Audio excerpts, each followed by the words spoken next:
And now we have to talk about sugar. Eating too much added sugar can have many negative health effects. An excess of those sweetened foods and beverages can lead to the weight gain, the blood sugar problems, and that increased risk of diseases. And we know that sugar feeds cancer. I'm not saying it causes cancer. To date, there are no randomized controlled trials showing that sugar causes cancer. There is, however, an indirect link between sugar and cancer. Eating a lot of high sugar foods, such as the cakes and cookies and the sweetened beverages, can contribute to that excess calorie intake. And this may lead to the weight gain and the excess body fat. And research has shown that being overweight or obese increases the risk of 11 types of cancers. So definitely something to think about. Be sure you're looking on the ingredient list for those hidden sugars as well. Read the labels and find a different product if there's added sugar in something that doesn't really need it. Quite honestly, I taste zero difference between the pasta sauce with sugar and the pasta sauce without sugar. So buy the one without sugar. Same goes for salad dressings and lots of other products. There's sugar in it. And I look at labels sometimes and I'm like, why? Why is there sugar in here? It's because Americans have become addicted to sugar. And also remember, sugar is also known as high fructose corn syrup, malt syrup, date sugar, grape sugar, maltose, sucrose, fructose, dextrose, cane juice, treacle, et cetera, et cetera, et cetera. So it's a little bit scary. Get used to reading your labels. And don't believe the marketing claims on the front of the label. Read the ingredient list.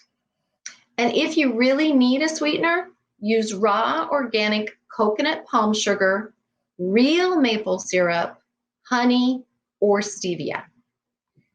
And I like to say, if a recipe calls for a small amount of sugar, like a tablespoon or less, I just skip it altogether. I just don't put it in there at all, because what difference is 1 tablespoon of sugar really going to make? And it helps you break that sugar habit that you have. All right, we have to talk about alcohol too. Sorry, folks. We want to avoid or limit alcohol consumption. And this is one of the things that I immediately gave up when I was diagnosed with metastatic cancer. And remember, I was diagnosed in November. Did I ever feel like the biggest bump in a log that December? What a party pooper I was. But I got over it. I figured out how to still be fun and interesting without alcohol.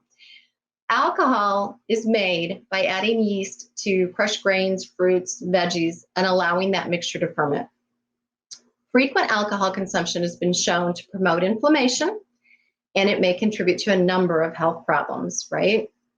It's also metabolized by our liver, and frequent intake can lead to increased fat inside our liver cells. Obviously, we know about alcohol abuse, which leads to cirrhosis, which is a very serious condition. And while alcohol intoxication is only temporary, chronic alcohol abuse can impair brain function permanently. And alcohol abuse and depression are often linked. People may start abusing alcohol due to depression, or they may become depressed because they're abusing alcohol. It is simply addictive and highly toxic. And it's a risk factor for cancers of the mouth, throat, colon, breast, and liver. So if you're going to drink, be sure you're doing it in moderation. And moderate drinking is defined as 1 standard drink per day for women, 2 for men. And while heavy drinking is defined as more than 3 drinks per day for women and 4 for men, you got to think about it this way. 1 drink is a 12-ounce beer, an 8-ounce malt liquor, 5 ounces of wine, not filling your whole glass up, 5 ounces, and an 1.5 ounce shot of a hard liquor. Now, red wine may be one of the healthiest alcoholic beverages, probably due to its high concentration of antioxidants. The grape skins in red wine contain a polyphenol, or a plant-based compound called resveratrol, which has been shown in laboratory studies to act as an antioxidant that can fight cancer. So it's theorized then that resveratrol may cancel out the negative effects of light drinking and help prevent cancer. I myself, with ER/PR positive breast cancer, choose not to drink red wine. It increased my hot flashes, so That wasn't any fun. And I just don't have a taste for alcohol anymore. And if I want a little something, and putting sparkling water in a wine glass doesn't do it for me, then maybe I'll have just a little vodka and soda, or sip a tequila, because you're going to sip it slower. And those are things that you're not adding a bunch of sugary concoctions to go with, right? So when you have a margarita, guess what it's loaded with? Not only the alcohol, but all the sugar and all of that stuff that goes with the mixer. The alcohol piece too. I feel like even when you just Google breast cancer and alcohol, it comes up all the time. So I just really appreciate you reminding us what Yeah. a serving size is, what like moderation Right. actually means.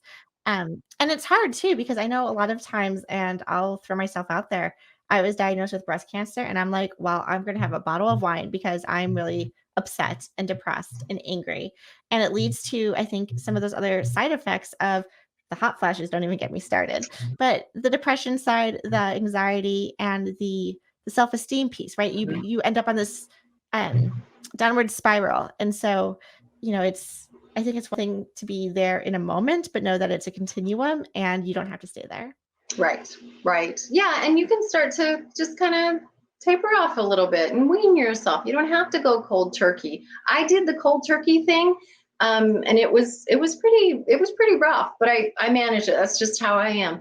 Other people, you just know that making small changes over time is going to be very beneficial. So don't feel like if you can't give it all up at once that you shouldn't even try. And I did the wine the night of my diagnosis too. Oh yeah. Sister-in-law's girlfriend showed up, bottle of wine. Yeah. But if you're drinking wine every night after work because you had a stressful day, or you're trying to work and school your kids, and all this other stuff that's going on in your diagnosis, just don't let the glass of wine every night be your crutch.